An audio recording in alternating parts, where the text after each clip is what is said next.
Hello viewers, you're watching the Youth Dialogue and I am your host, Jenna Musanko. Now, Her Majesty the Queen honored 2 Gambian nationals for outstanding service, and Fatou Balde, a young person, happens to be one of them. She has been recognized because of her contribution when she was living in Scotland when it comes to the issue of FGM, and she's doing the same thing in Gambia, doing extremely well, fighting against gender-based violence, FGM, and all other traditional harmful practices that has to do with women. And also we have Usman Seydi Jaju, who is the director of the movie Mebut that is talking about child marriage in the Gambia. We all know that FGM and child marriage have been banned in the Gambia, but much has not been done. We have not seen much.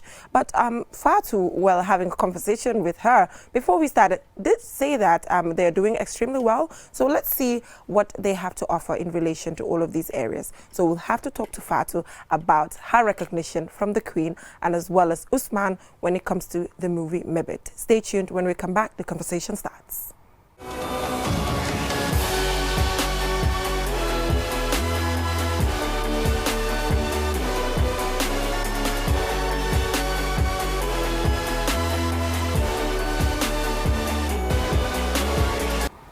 Welcome back from that short break. Like I mentioned in the introduction, today our guest is Fatou Balde. Congratulations, Fatou. We're so proud of you. When I saw you get that recognition as a young person, I felt so inspired. And I feel like most of the young people who are watching out there are as well inspired. Thank you. Welcome to the show. Thank you. So I want to know, how did you feel when you realized that you'll be recognized by the Queen? Yeah, I remember I received a call from the British High Commissioner. Yeah. She asked that I go and see her, and when I did, she informed me that I was nominated.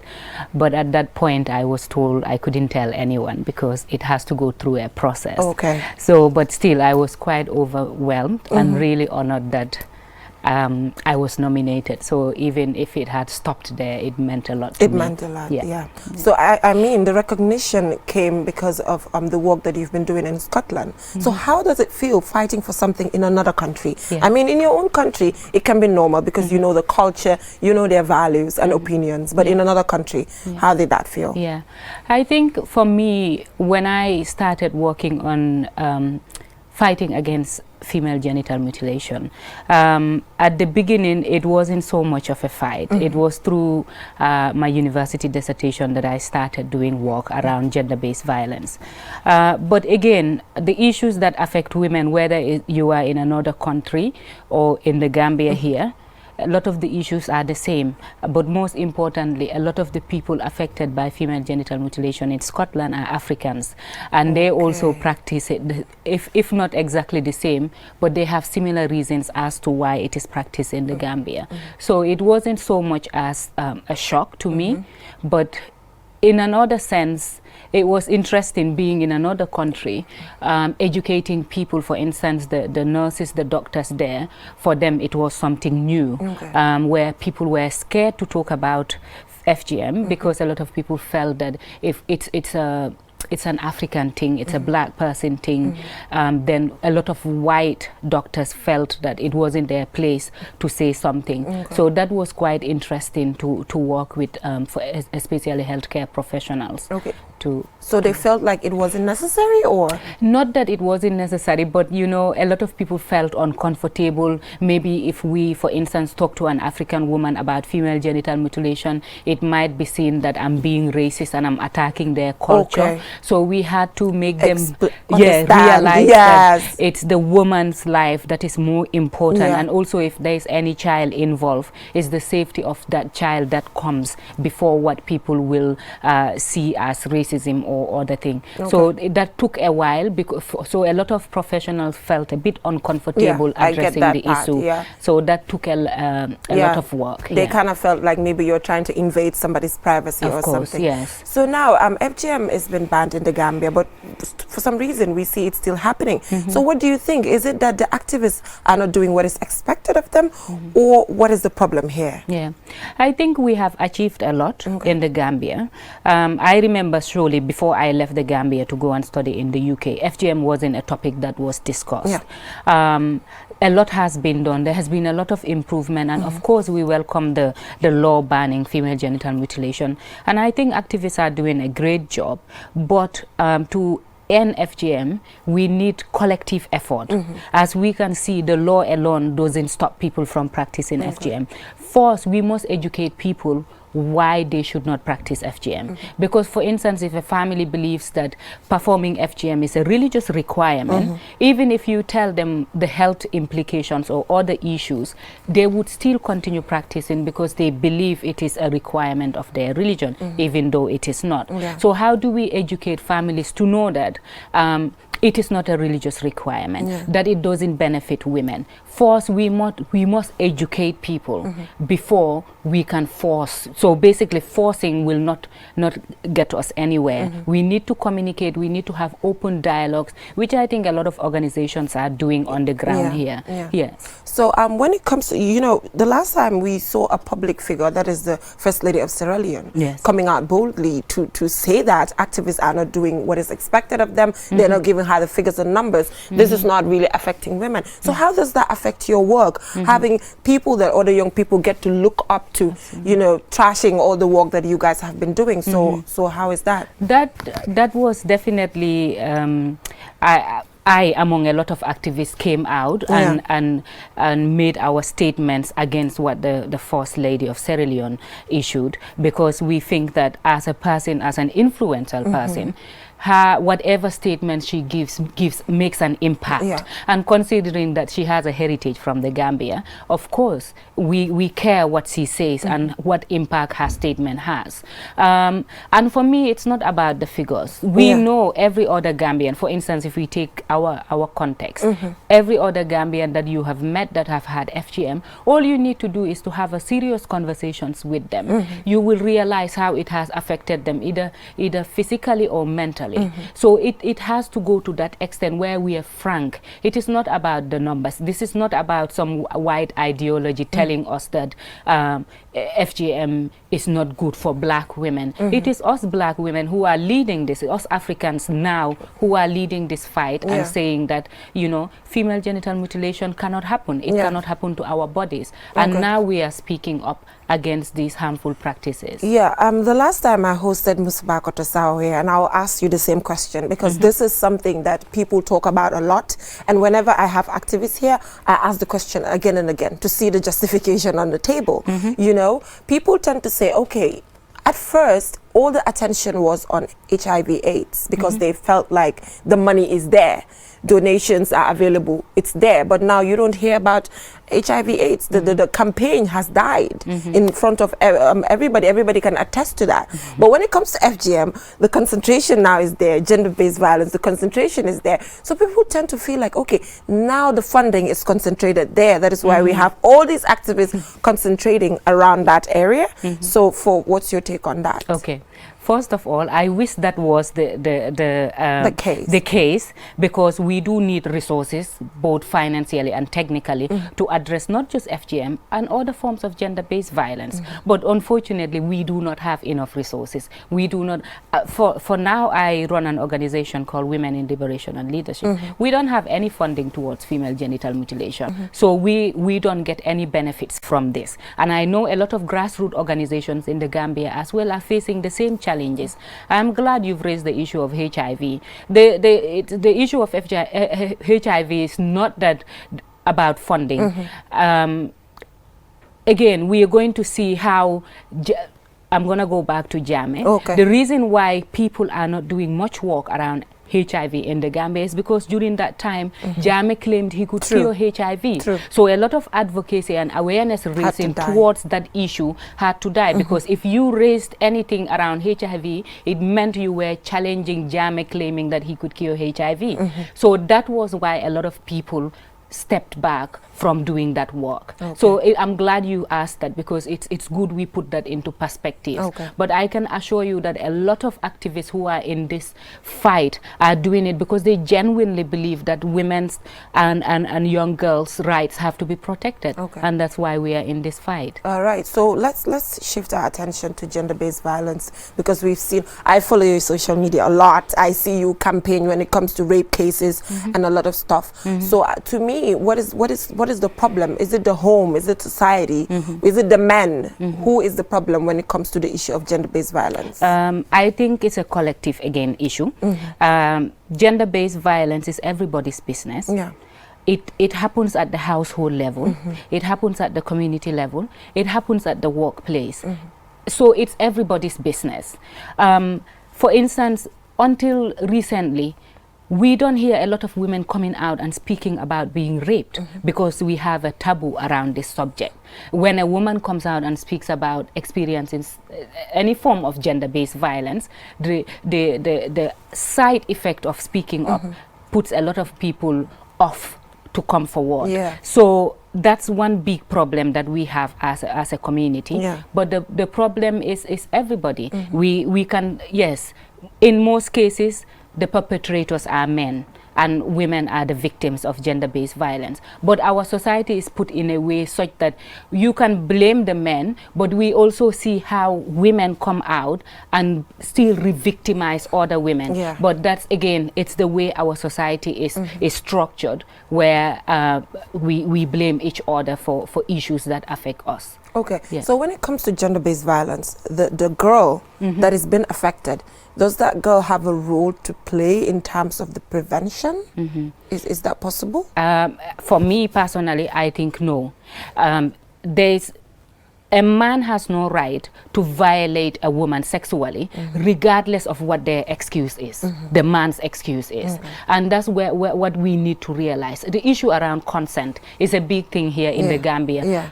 Consent is a process, you know. So even if a woman had decided they want to have a relationship, be it sexual or just a friendship relationship, if they change their mind at any point of that, you must respect it. There is nothing a woman does that warrants a man to assault her.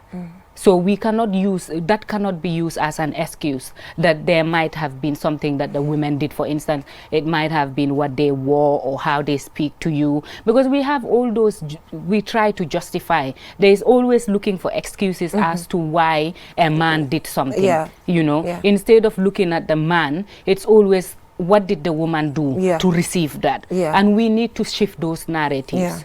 Yeah. So when it comes to the education part, do you think the educational system in the Gambia is addressing some of these things, gender-based violence, FGM, rape, and more? If they are too, it's not adequate. It is important that girls at a very early age know what their rights are. So if a young girl doesn't know what her rights are, especially around sexual and reproductive health and rights, how do you expect them to protect themselves? We don't have conversations. So it's expected from the household, the family will talk to a girl. For instance, the mother will talk to the young girl about themselves, about their bodies, which we all know we don't have. So this education system has to find ways and approaches that both women and men, young boys and young girls, are educated about sexual and reproductive health and rights at a very early age, so that the man will respect the women's rights and women will know their rights, so that they expect for their rights to be respected. So it's definitely, it's a crucial role they have to play, the education system. Definitely, yeah. So you talked about this organization that you've started in Gambia. So what do you guys do in depth? Yeah. So WILL is a women-led organization. A lot of our work is around raising awareness on sexual and gender-based violence. We provide psychosocial support to victims of sexual violence. We provide a holistic approach where if there is a victim, a survivor who wants to go to court, who wants to take the perpetrator to court, we will support that person. And we also provide, like I said, psychosocial support. And if it's for young girls, especially minors, we will try and find someone who would sponsor them to go back to school. In most cases, some of the girls who experience rape might end up getting pregnant. And if that's the case, when they have a child, if they do decide to go back to school, we can provide a link that someone who can support them continue their education. Yeah, I think that's a good idea there. So due to time constraints, because we also have someone else coming, the reason why I had the person, I felt like you're walking towards all of these when it comes to child marriage, which has been banned in the Gambia as well, Fatu, but we can still see it happening around that area too. Just quickly, what is the problem? Why is it that we are not moving forward? Again, a lot of it is to do with our culture, our tradition and beliefs. You talk to a lot of people about child marriage, they would say to you that it's not about the age, it's about the maturity of the girl, the physical, the physical appearance of the girl. We need to change all those concepts, and we need to realize the impact that this has. If you take a young girl out of school and wed them at an early age, you have what are you sentencing that young girl into? And when you do that, you are not just impacting that girl, you are impacting the whole country as a whole, because you are holding back the potential of those young girls. Yes. So it's again just like FGM, child marriage is also everybody's business. It hinders the potential of women, how we can contribute to the development of this country.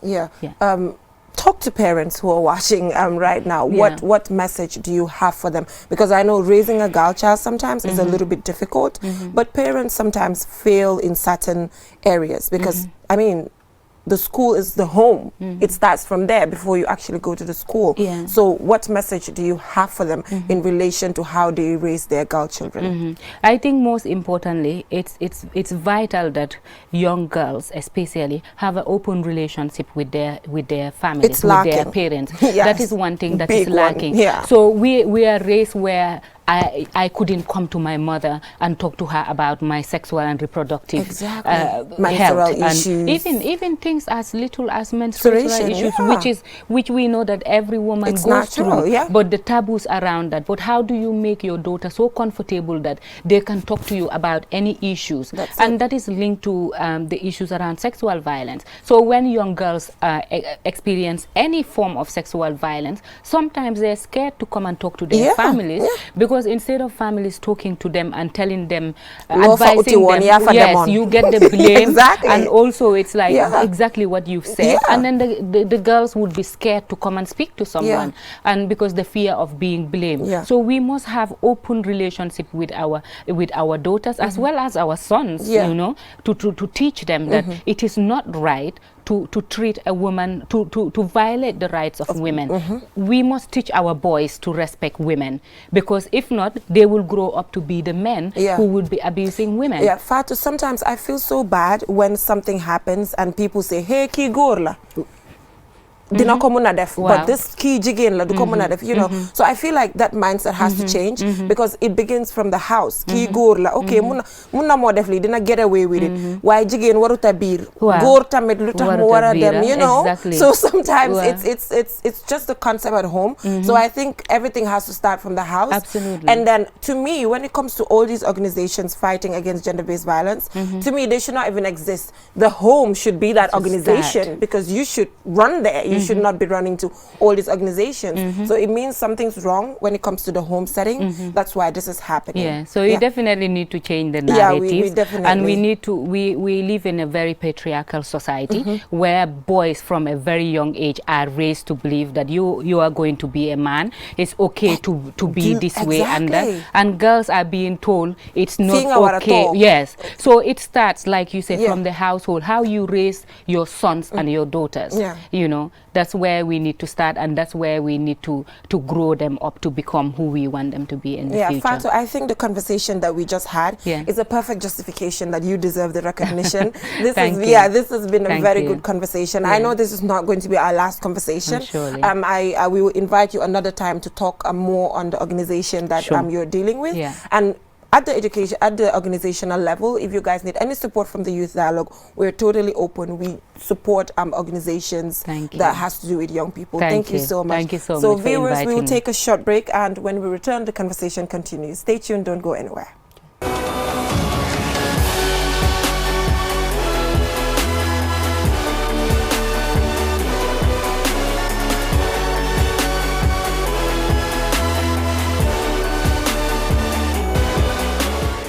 It's the start of a new decade and QCell brings you a new and improved 4G MiFi router. You can connect up to 32 devices. Yes, 32 devices with the new MiFi router and enjoy the fastest internet service in the Gambia. So go get it now at any of our QCell customer care centers for just $2,500 and subscribe to our ongoing 4G Mega Data promo. For more information, call QCell customer care on 111.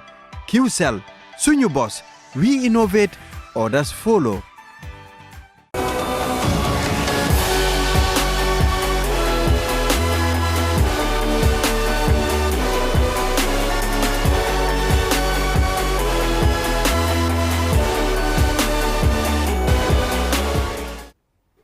Welcome back, viewers, from that short break. If you're just tuning in, you're watching the Youth Dialogue, and like I mentioned, the movie Mebut that has to do with child marriage, a representative is right here, who is Usman Seydi Jajo, the director of the movie. And it's good that we have the director here because you can talk to us about all the technical stuff that went on over there. Before we started, I was talking about the pronunciation. Did I pronounce it well? Mebut, right? Mebut, yeah. Okay, Yeah. then I did well. Yeah. So what does that mean, and why Mebut? Why that name? Because you could have chose something different. Right. The story is adapted from a story, like a blog, a story that I read on a blog, and the original title of it is A Mother's Plea. A Mother's Plea. Right, yeah. So when we adapted the story into a screenplay, in fact, the title Mebut actually came after the production and everything. Wow. You know, that's when we thought about it, because we wanted something that would be more representative of Wolof, because the movie is in Wolof. Okay. So Mebut generally means like a wish, a desire, you know. So when you the reason why we call the movie Mebut is from the perspective of I try not to give away a lot from the movie. Oh, I get that. But from the perspective of one of the characters in the movie, you know, she has a wish in the end of the movie that she would like to see moving forward. So so I mean, he's saying this because he wants all of you to go see the screening. Absolutely. Yes, and I think it's taking place at Ibunyang Theatre. Am I right? That's correct. On Friday. Yes, ma'am. What time? 8 o'clock. 8 o'clock. Yeah. The movie would start 8:30. Okay. But from 8 o'clock, we have like some programs that are going to precede the actual screening. But 8:30, we will push that play button for sure. And the ticket is just $200. It's $300 for regular, and VIP is $500. Okay, then you guys decide to add 100. So now, why Mebut? Because you talked about the fact that you read this online and you felt inspired to develop it. So why child marriage? Is it something that you have developed now, or you had the interest since then? The writer of the story is Jamajak. You know, that's from her blog. That's where I saw the story years ago. And the moment I read the story, I'm like, oh, this could be translated into some motion picture. And then I talked to her about it, and she was like, let's do it. You know, so we worked on the screenplay, and you know, it came together. You know, the story from original really was something that could be translated into a movie. And what was the question again? I forgot what Now let's go. I lost my trail of thought. I know. So the question was: is this something that an interest that you had since then? The issue of child marriage. Did you start fighting for this at an early age, or it just came to you now? I mean, after reading that. I mean, personally for me, I am not an activist. Okay, you're not. Yeah, I'm okay, not. Let's have that clear then. Yeah, but I got to understand later that actually 30% of girls in the Gambia get married below the age of 18. Yeah.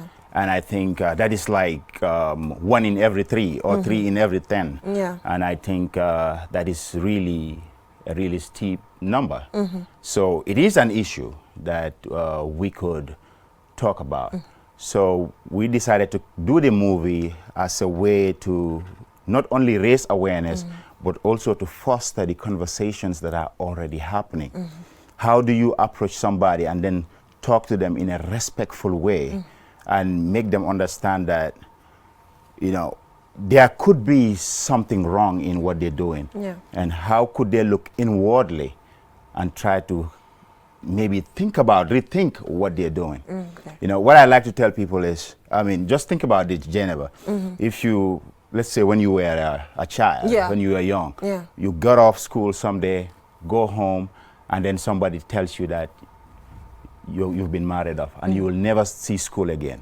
You That's probably yaga. you probably wouldn't be here today, Yeah. right? Yeah. So these are some of the things that society in general need to think about, and that's the question that the movie poses. Yeah, I'm so happy that you're not an activist and you saw the need to fight against this. Because most of the time when it comes to FGM and child marriage, we talk about the fact that it's a collective responsibility. Fatu Absolutely. Balde was here and Fatu talked about it. So this is a justification that it's a collective responsibility. You're not an activist, but you saw the fact that the numbers are high and you feel like this is something that you need to fight against. Right. So now let's talk about the response.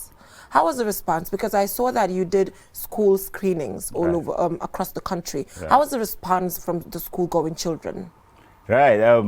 The response from the schools was really amazing. Okay. By the way, we are supported by UNFPA to do the school screening. Yeah. And the response was really, really, really good. Okay.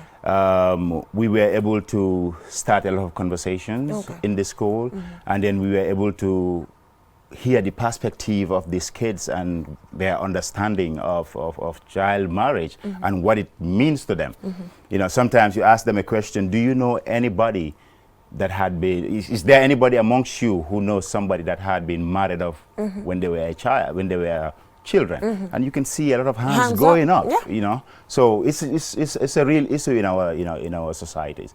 And then of course you will hear some of the kids that will tell you, oh, girls get married off early because, you know, Dañ bañ ñu yaaxu. wow, something like Yeah. that, you know, oh, they like boys too much, Exactly, you know. yeah. So, and then you go ahead and have conversations with With them, them, and you make them That's not understand. the right thing. Yeah, Lolu, yeah. What are dulu, some? Yeah, war. that society has a responsibility to stop this because when you are a child, you can't be responsible for a decision like that of getting married. Yeah, you know? man sa sometimes dama dee wax ne comme dama dee wax suñ parents yi ne mënuloo nekk xale toppatoo xale. Right.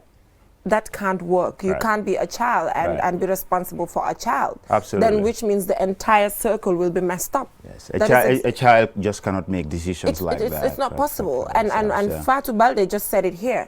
Nowadays, we look at the physical appearance of children. Oh, she's mature, she's seeing her period, Right. we can marry her off. But seeing her period does not mean that up here is okay to make decisions. So it's not just about seeing your period and having all that physical qualities that you call it, but it's about how best that particular child will be able to make decisions, and we know that it's not possible. So we have this movie trailer that we're going to take a look at. So this is going to put you guys in suspense, and it's going to make you guys come to Ibinjang Theatre on Friday at 8 p.m. and just pay a $300 fee, and you'll be able to see the full movie. So let's take a look at the trailer, and when we come back, the conversation continues.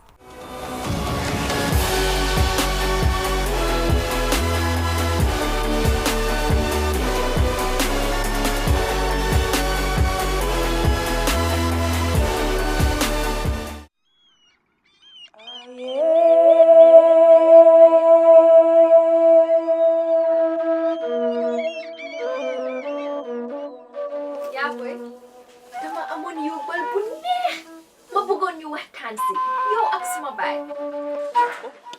ku ko gis nga ne mooy ndey bi la fekk amul dog amul dogit xaw ma lu yaakaar loolu la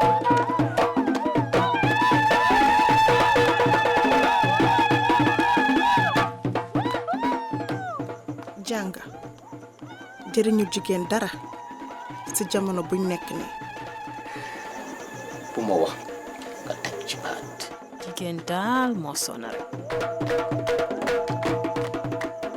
ashhadu an la ilaha illallah ashhadu anna muhammadan rasulullah déedéet kay ku ñaaw kii kay du mun a nekk sama xarit ñaawa gën de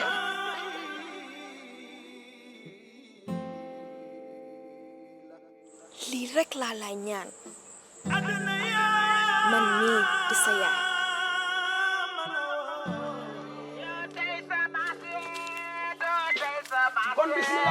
Yochi. Marila, Marila, con, waras. Kitange, tange, tala. Jokola, jokola, con,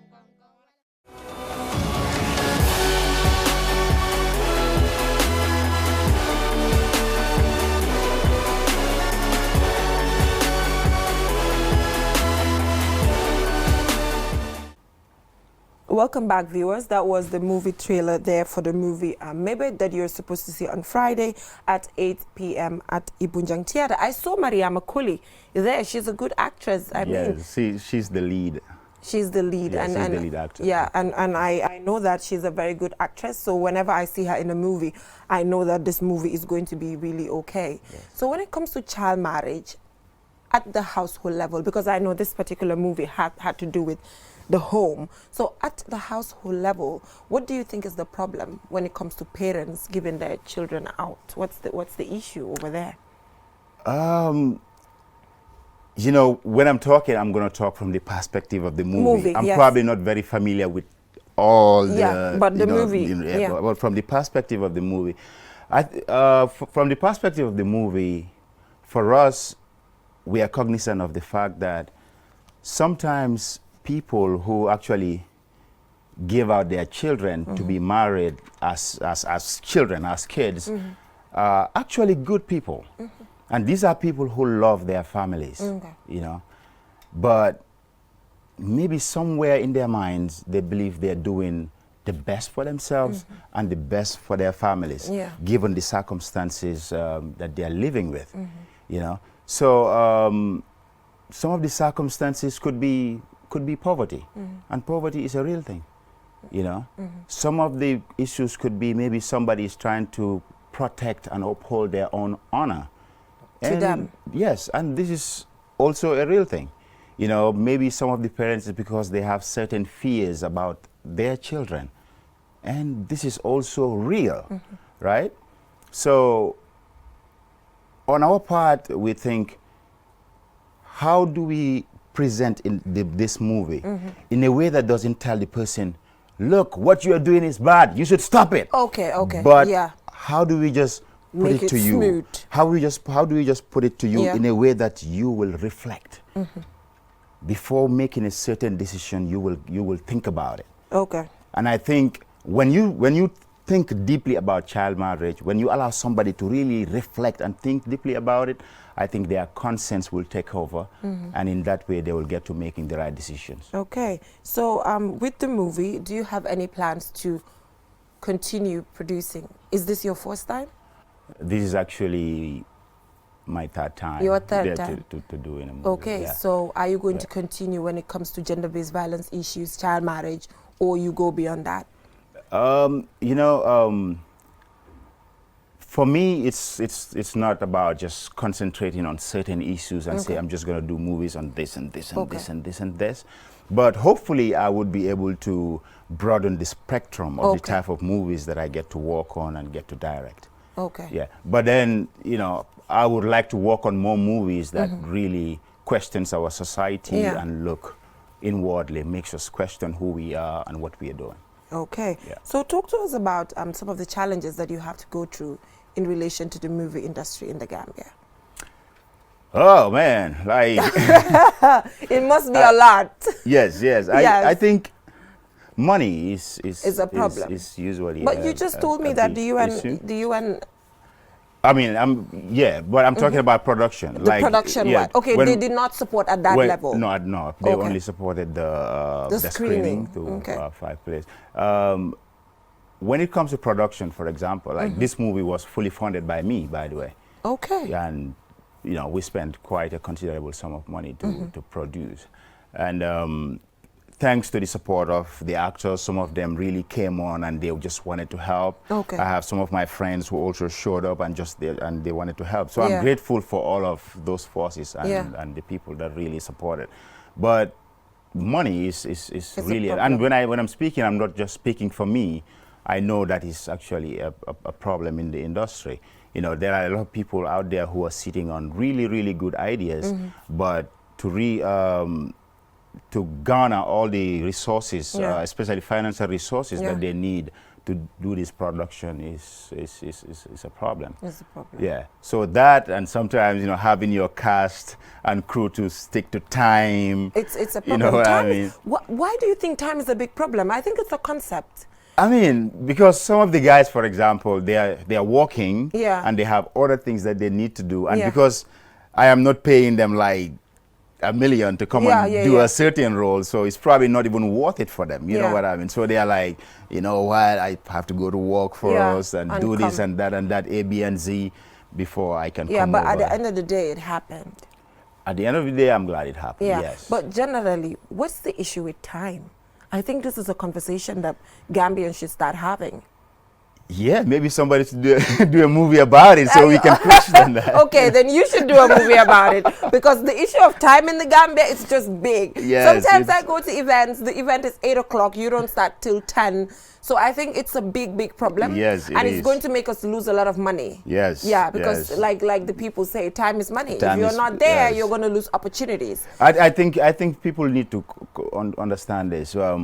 When you tell people to meet you, or when you have an appointment with people about a certain thing at a certain time, you being there on time is like respecting yourself, and also respecting the individual, the other individuals that are coming. Yeah. So a lack of sticking to timing really is generally very disrespectful. Yeah, I think we are going to dedicate a special episode to time. Yes. Because I think young people will be able to change the narratives when it comes to the issue of time.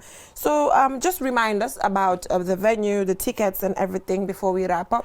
Yeah, so the venue is at Bunjan Theatre, somewhere in Kanifing by G-Boss. The tickets are the regular tickets is 300 and the VIP is 500. We start 8 o'clock. And 8:30, we'll push that play button, even if we have one person in the house. Yeah, that's the spirit. I hope everybody shows up and you are promised a wonderful evening. Yeah, sure. But there's no discount for school-going children? Or because the screening has been done already? I think we'll have another package for children and all of it. I mean, this is just the beginning. Okay, this is just the beginning. It's a movement. Okay, it's a movement. Yeah. Okay, thank you so much, Usman, for coming. We really appreciate it. I'll personally be there to see the event, and I'm urging all these activists or all these people out there who feel that child marriage should end in the Gambia to buy their tickets and go there. So when the tickets are bought, is there any donation that will be done after? Where is the money going to be invested in? The money is going to go into my pocket. It's my I worked hard for it. When you get your salary, what do you do with it? Yes. Do you donate I was just thinking because it's for a good cause. So it's just... My pocket is a good cause. I have a family. Okay, no problem. I'm not donating it. I'm going to be honest. I'm not donating it. No. Okay, yeah, but just seeing the movie, I know that's funny, right? So, but just going there to see the movie and the fact that you had the idea to do the movie is perfectly okay. You don't need to donate it. That is optional. It's perfectly okay.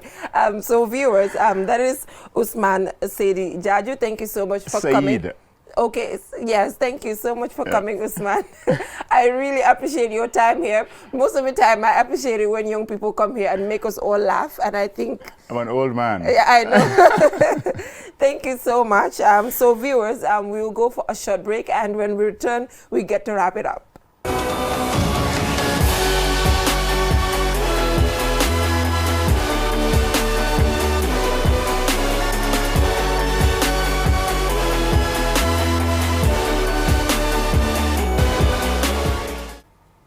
Viewers, that is all we have for you in this edition of the Youth Dialogue. But before I take a leave, this outfit is provided by Ram Afrique. They're right there in Bakar. Walk there, they'll provide an outfit as nice as this or even better. These shoes are also provided by Walking Together Shoes along Kayaba Avenue. Their numbers are right in front of your screen. Take it, call them. They'll provide you a shoe as nice as this or even better. Don't forget to connect with us on our different social media platforms on Facebook, Twitter and Instagram. Give us your recommendations. We will surely pen them down, if not even implement them. Till I come your way next week with other young people doing extremely well across the country. Stay tuned.